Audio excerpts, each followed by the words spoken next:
여러분 안녕하십니까? 뉴스데스크 강원입니다. 횡성의 작은 마을 주민들이 잇따라 암에 걸리자 인근 퇴비 공장에서 나오는 악취 때문이라며 연관성을 밝혀달라는 국민청원을 냈었습니다. 2년 만에 환경부가 조사 결과를 내놨는데 장기적으로 노출되면 건강에 악영향을 줄 수 있지만 암 집단 발병의 직접적인 원인은 아니라고 나왔습니다. 윤한 기자가 보도합니다.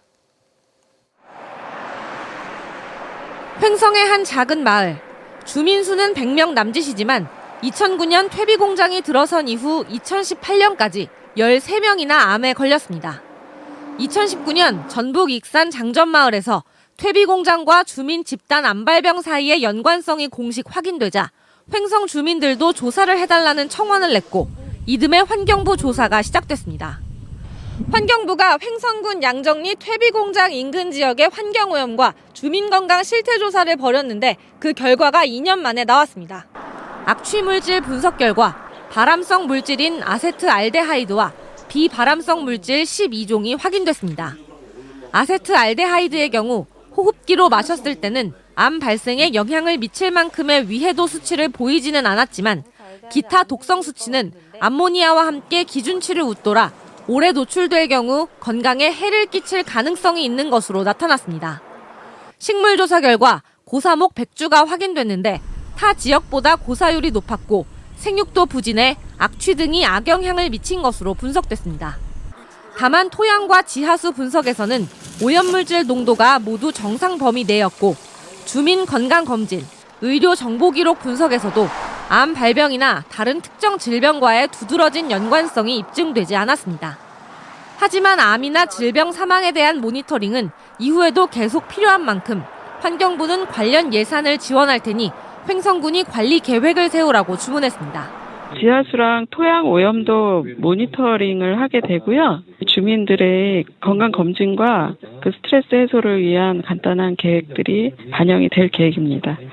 이번 조사는 공장이 가동을 멈춘 뒤에 시작돼 비슷한 처리 방법과 규모를 가진 충북의 가축분뇨 공공처리시설에서 시료를 채취한 뒤 모델링 방식으로 진행됐습니다.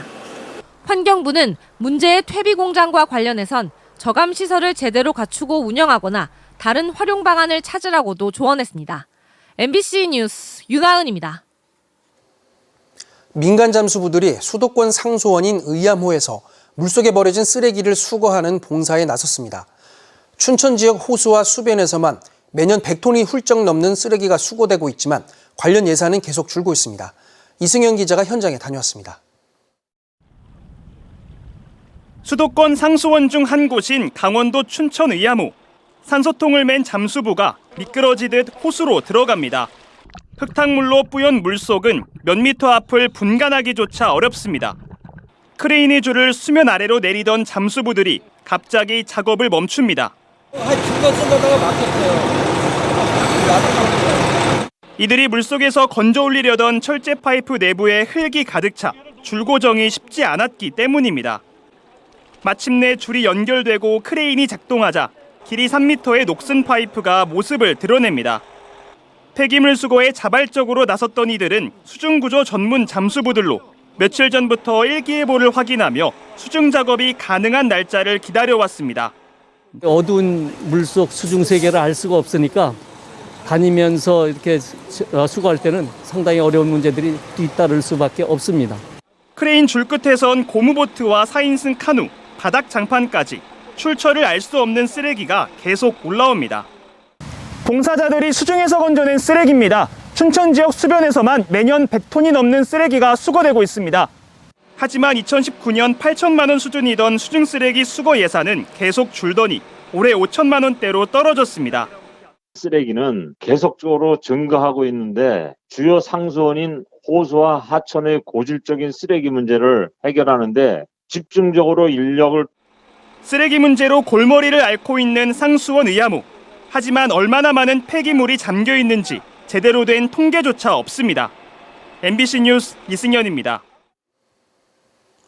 더불어민주당이 내일 강원도를 찾아 금융위기 사태 진상조사에 나섭니다. 더불어민주당 김진태발 금융위기 진상조사단은 중도개발공사부터 찾아 대표와 경영기획본부장과 면담을 하고 강원도 관계자 면담에 이어 언론 브리핑도 진행할 예정입니다. 진상조사단에는 김종민 단장을 비롯해 허영 국회의원과 위성곤 국회의원, 이성만 국회의원 등이 소속돼 있고 더불어민주당 강원도당 김우영 위원장과 민주당 소속 도의원도 이번 조사에 동참합니다. 겨울철 코로나19 재유행이 본격화된 가운데 오늘 오후 6시까지 도내에서는 976명이 신규 확진됐습니다. 지역별로는 원주 259명, 춘천 217명, 강릉 83명, 속초 92명, 홍천 59명 등이 발생했고 누적 확진자는 77만 9천 명을 넘었습니다. 겨울철 재유행이 본격 시작되면서 지난주 도내 주간 확진자는 일주일 전보다 1,000명 이상 늘어난 12,600여 명으로 나타났습니다. 도내 중환자 전담 치료 병상은 40개 가운데 13개가 남았고 동절기 추가 접종률은 4.1%입니다. 오는 17일 치러지는 2023학년도 대학 수학능력시험이 나흘 앞으로 다가온 가운데 올해도 코로나19 비상 상황 속에서 시험이 실시됩니다. 강원도 내 수험생은 12,000여 명으로 시험을 보는 동안 마스크를 써야 하고 점심 식사 시간에는 간이 칸막이를 세워 비말 전파를 최소화해야 합니다. 또 확진되거나 격리 통지서를 받은 학생은 보건소에 알려야 별도의 시험장에서 시험을 볼 수 있습니다. 강원도 교육청이 오는 17일 수능시험이 치러지는 49개 중고교 시험장 학교를 내일부터 5일 동안 원격 수업으로 전환합니다. 수능시험 하루 전인 16일 수험생 예비 소집일에도 시험실 내 입장이 금지됩니다. 코로나19에 걸린 수험생은 가족이나 담임 교사 등이 증빙서류를 갖고 수험표를 대리 수령할 수 있도록 했습니다. 오늘 오전 7시 54분쯤 삼척 궁촌항 인근 해상에서 2명이 승선한 레저보트가 기상 악화로 침수되는 사고가 났습니다. 동해해경은 신고를 받고 경비함정, 연안구조정, 특공대 등을 현장으로 보내 승선원 2명을 안전구조하고 레저보트는 민간해양구조대가 궁촌항으로 예인했다고 밝혔습니다.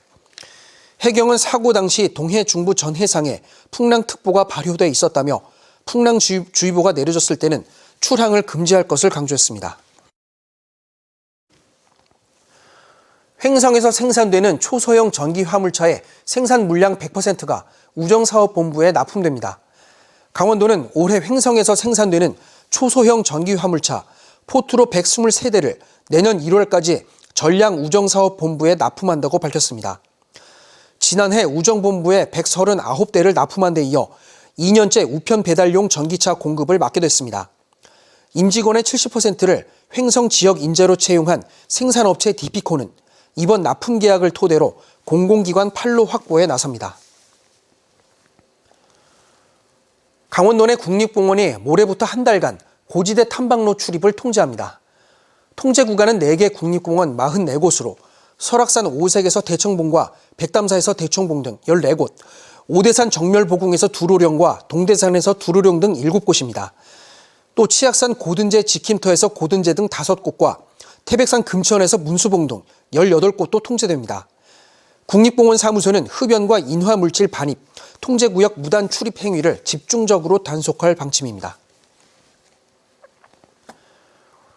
속초시가 2023년 강원도 전통시장 시설 현대화 공모사업에 선정돼 사업비 6억 5천만 원을 확보했습니다. 속초시는 속초관광수산시장이 지난 1999년 준공돼 30년이 훌쩍 넘으면서 이용객들의 불편이 이어져 사업을 신청해 모두 선정됐다고 밝혔습니다. 뉴스를 마칩니다. 고맙습니다.